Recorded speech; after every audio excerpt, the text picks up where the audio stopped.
আৰু উপস্থিত আছে আমাৰ লগত এমডি বাৰুল ইছলাম স্বাগতম জনাইছো মোৰ ইউটিউব চেনেলত আহিছে আপুনি অশেষ ধন্যবাদ আপোনাক গুড ইভিনিং এভৰিবডি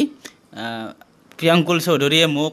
তেওঁৰ চেনেলটোত মাতি অনাৰ বাবে তেওঁক ধন্যবাদ জনাইছোঁ আৰু যিসকল দৰ্শকে এই ভিডিঅ'টো চাই আছে তেওঁলোককো ধন্যবাদ জনাইছোঁ আশা কৰিছোঁ তেওঁলোকে এই ভিডিঅ'টোৰ জৰিয়তে PhD কৰিবলৈ তেওঁ কৈছে যে হোৱাট ইজ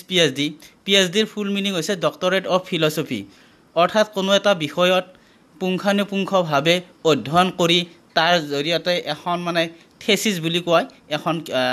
কিতাপ লিখা হয় আৰু এই PhD কৰিবলৈ হ'লে বহুতো প্ৰচেছ আছে আগতে আছিল ডাইৰেক্ট তেওঁ ডিপাৰ্টমেণ্টত গৈ এটা পৰীক্ষা হৈছিল সেই পৰীক্ষাটোৰ জৰিয়তে পৰীক্ষা দি তেওঁ চিট ল'ব পাৰিছিল কিন্তু এতিয়া কিছু তাৰ নিয়ম সলনি হৈছে গতিকে PhD মানে সকলোৱে কৰিব পাৰেনে মানে মেট্ৰিকত ধৰক এজন ষ্টুডেণ্টে থাৰ্ড পাইছে বা HSত থাৰ্ড পাইছে সেইবিলাক ষ্টুডেণ্টেও PhD কৰিব পাৰে নেকি বহুতে এইটো কথা সুধিছিল মোক যে PhD কৰিবলৈ হ'লে তেওঁ মেট্ৰিক বা হাই ছেকেণ্ডাৰীৰ মাৰ্কৰ কোনো সীমা নাই প্ৰথম কথা হ'ল তেওঁ মাষ্টাৰ ডিগ্ৰী অৰ্থাৎ MA পাছ কৰিব লাগিব আৰু যিটো বিষয়তে MA পাছ কৰে সেই বিষয়টোত তেওঁৰ 55 মাৰ্ক থাকিব লাগিব অৰ্থাৎ নৰ্মছ থাকিব লাগিব আৰু নৰ্মছ থাকিলে তেওঁ PhDত এপ্লাই কৰিব পাৰিব আৰু এটা মিনিমাম কোৱালিফিকেশ্যন কিমান লাগে মানে DLED কৰিব লাগে নেকি বা DLED BEd এইবিলাক কৰিয়ে PhD কৰিব পাৰি বহুতে কয় সব শেষ হ'ব লাগিব তাৰপিছত PhD কৰিব পাৰিবা কিবা মিনিমাম কোৱালিফিকেশ্যন কিমান সেইটো জনাই দিয়ে ভাল আছিল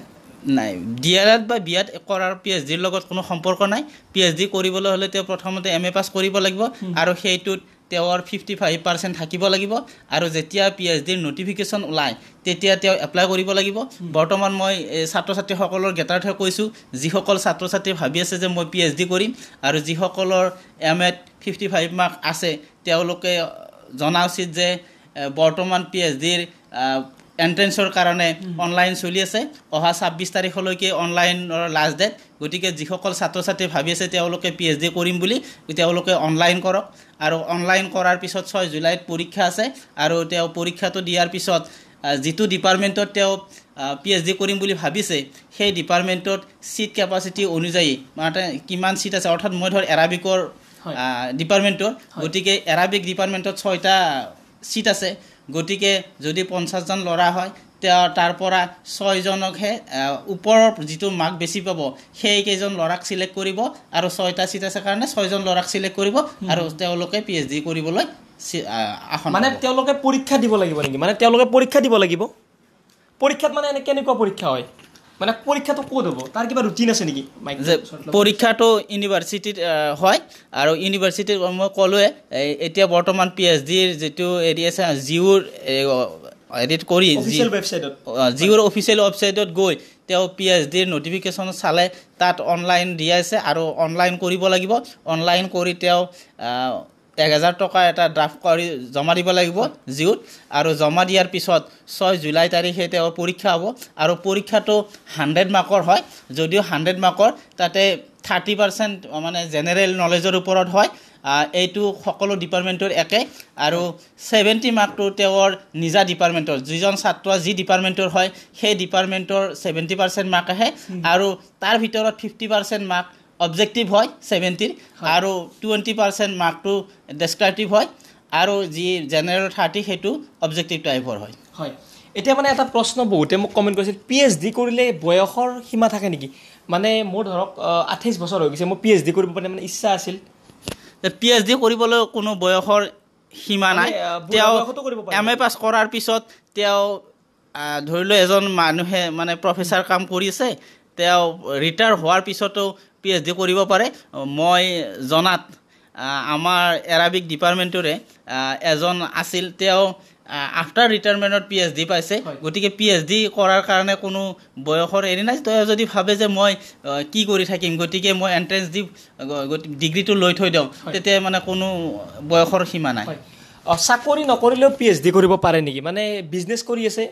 PhD কৰিম মই তেনেকুৱাও কৰিব পাৰি নেকি মানে চাকৰি কৰা নাই বিজনেছ কৰি আছে বা কিবা বেলেগ কাম কৰি আছে PhD-টো লাগে মোক কৰি থৈ দিছে PhD-টো চাকৰিৰ কথা লৈ নাই তেওঁ বিজনেছ কৰিছে এটা ডিগ্ৰীটো যিকোনো মানুহে ডিগ্ৰীটো অৰ্জন কৰাত কোনো কথা নাই যে পঢ়াটো সীমা নাই তেওঁ যিকোনো ডিগ্ৰী অৰ্জন কৰিব পাৰে তেওঁ ব্যৱসায় কৰিলেও যদি তেওঁৰ মানে সময় আছে তেতিয়া তেওঁ PhD কৰিব পাৰে এটা কুৱেশ্যন আছিল মানে কিমান বছৰ লাগে সম্পূৰ্ণ হ'বলৈ বহুতে কয় জিউত 5-6 বছৰ আগতে PhD সম্পূৰ্ণ কৰিব নোৱাৰে কথাটো সঁচা মানে গুৱাহাটী ইউনিভাৰ্চিটিত 5-6 বছৰ আগতে সম্পূৰ্ণ কৰিব নোৱাৰে যে PhD কৰিবলৈ হ'লে একেবাৰে কম 3 বছৰ লাগে কিন্তু তেওঁ যদি সম্পূৰ্ণভাৱে কৰে তেওঁ 3 বছৰত কৰিব পাৰে তাৰমানে ৰেজিষ্ট্ৰেশ্যন হোৱাৰ পিছত 2.5 বছৰৰ ভিতৰত তেওঁৰ থেচিছখন জমা দিব পাৰে আৰু যিটো কথা তুমি সুধিলা যে জিউত 5-6 বছৰ লাগে এইটো সম্পূৰ্ণ সঁচা নহয় কিয়নো এতিয়া মই PhD কৰিছোঁ বৰ্তমান মোৰ 4 বছৰ হ'ল মই প্ৰি সাবমিশন কৰিছোঁ মই 2 দিনতে ফাইনেল সাবমিশন কৰিম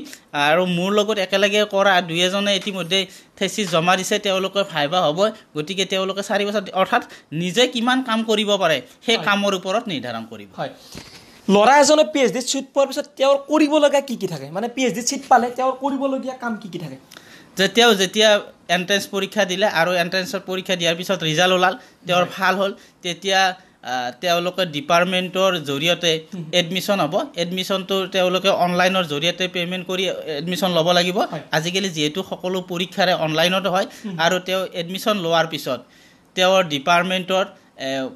হেৰি হয় ক্ৰছ ৱৰ্ক পাতে অৰ্থাৎ তেওঁ ক্লাছ কৰিব লাগিব সপ্তাহত 3 দিন ক্লাছ হ'ব তেওঁ 6 মাহ এনেকৈ ক্লাছ কৰিব লাগিব আৰু ক্লাছ কৰাৰ পিছত তেওঁ সিনাপসিছ লিখিব দিব ডিসাৰ্টেশ্যন লিখিব লাগিব আৰু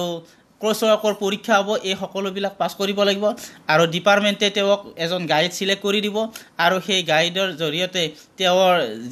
যিটো বিষয়ৰ ওপৰত PhD কৰিব সেই বিষয়টোৰ ওপৰত তেওঁ নিজে ডাটা কালেকশ্যন কৰিব লাগিব আৰু ডাটা কালেকশ্যন কৰি তেওঁ থেচিছখন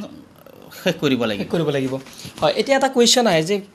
বিষয় কি আমি নিৰ্বাচন কৰি ল'ম মানে কি বিষয় হ'লে ভাল মানে বহুতে ভাবে যে বিষয় আমি কেনেকৈ নিৰ্বাচন কৰিম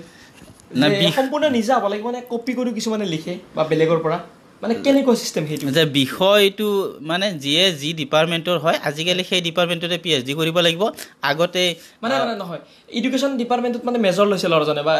এমএড তেনেকুৱা কিবা কথা আছে নেকি মই এইটো বুজাই দিওঁ না আগতে এনেকুৱা আছিল যে এডুকেশ্যনৰ ডিপাৰ্টমেণ্টৰ ল'ৰা এজনে হিষ্ট্ৰী ডিপাৰ্টমেণ্টতো PhD কৰিছিল কিন্তু এতিয়া PhD ভেলিড হ'বলৈ যি ডিপাৰ্টমেণ্টৰ ছাত্ৰ ছাত্ৰী হয় সেই ডিপাৰ্টমেণ্টতে PhD কৰিব লাগিব আৰু বিষয়টো তেওঁৰ ছাবজেক্ট ৰিলেটেড হ'ব লাগে তেতিয়া তাৰমানে PhD-টোৰ ভেলিড হয় আৰু মানে গ্ৰহণ কৰে আৰু এতিয়া বিষয়বিলাক ক'ত পাম মানে এইবিলাক বিষয় না বিষয়টো নিজে সিলেক্ট কৰি ল'ব লাগিব মানে কেনেকুৱা ধৰণৰ বিষয় তেওঁলোকে সিলেকশ্যন কৰে এইটো গাইডৰ লগত আলোচনা কৰি ধৰিলো যিটো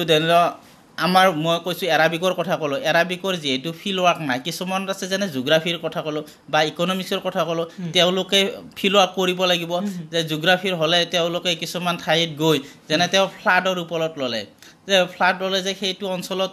ফ্লাড মানে বুজিছে সকলোৱে বানপানী কেনেকুৱা ধৰণৰ বানপানী হয় কি কাৰণত বানপানী হয় বানপানীৰ উৎসটো কি সেই সকলোবিলাক আঁতিগুৰি মাৰি অধ্যয়ন কৰিব লাগিব বা ইকনমিক্সৰ ক্ষেত্ৰতে ইকনমিক্সতে তেওঁ কি কৰিলে পপুলেশ্যনৰ ওপৰত ল'লে যে পপুলেশ্যনটো কি কাৰণত মানে আমাৰ পপুলেশ্যনটো হেৰি হৈছে বা নিবনুৱা সমস্যা সমাধান কৰিবলৈ আমি কেনেকুৱা কি কৰিব লাগিব এই সকলোবিলাক তেওঁ সেই অঞ্চলত গৈ আঁতিগুৰি মাৰি অধ্যয়ন কৰি হেৰি কৰিব লাগে কিন্তু আমাৰ এৰাবিকৰ তেনেকুৱা নাই যিহেতু আমাৰ এইটো এটা লিটাৰেচাৰ ছাবজেক্ট গতিকে আমি কোনোবা কবি বা লিখক এইবিলাকৰ ওপৰত কৰিব লাগে বা কোনো ইনষ্টিটিউট যেনে মাদ্ৰাছা এডুকেশ্যন ইন আছাম এইবিলাকৰ ওপৰত আমি কৰিব লাগে এতিয়া কথাটো হ'ল কি যিসকলৰ অসমীয়া বিষয়টোত মেজৰ আছিল তেওঁলোকে ধৰক PhD কৰিব MA-ৰ পিছত এতিয়া তেওঁলোকে অসমীয়া বিভাগটোৰ কাৰণে অলপ কৈ দিব তেওঁলোকে কি কেনেকৈ কৰিব লাগিব মানে অসমীয়াত কি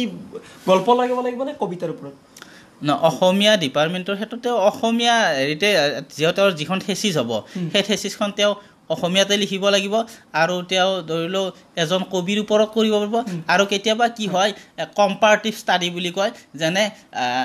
যেনে ৰঘুনাথ চৌধুৰী আমি যদি চাওঁ ৰঘুনাথ চৌধুৰী বিভাগী কবি আছিল গতিকে আৰু এজন তেওঁ ইংলিছ ডিপাৰ্টমেণ্টৰ এজন কবি ল'লে তেওঁ সেই কবিজনৰ লগত তুলনা কৰি কোনজন কবিৰ হেৰি আছে তুলনামূলকভাৱেও থেচিছ লিখিব পাৰে আৰু তেতিয়া যেতিয়া মানে কম্পাৰেটিভ ষ্টাডি হ'ব তেতিয়া এজন কো গাইড ল'ব লাগে কো গাইড মানে কি কো গাইড মানে তেওঁ ধৰি লওক অসমীয়া ডিপাৰ্টমেণ্টৰ মানুহজনেতো ইংৰাজী ডিপাৰ্টমেণ্টৰ হেৰিৰ ওপৰত নাজানিব গতিকে ইংৰাজী ডিপাৰ্টমেণ্টৰো এজন গাইড লৈ তেওঁ যিখিনি লিখিব সেইখিনি তেওঁ চাই দিব সেইটো কো গাইড বুলি কয় হয় গতিকে সকলোৱে বুজি পালে যদি কিবা কুৱেশ্যন আছে বা কিবা ডাউট আছে PhDৰ ওপৰত তলত কমেণ্ট কৰি সুধিব পাৰে আৰু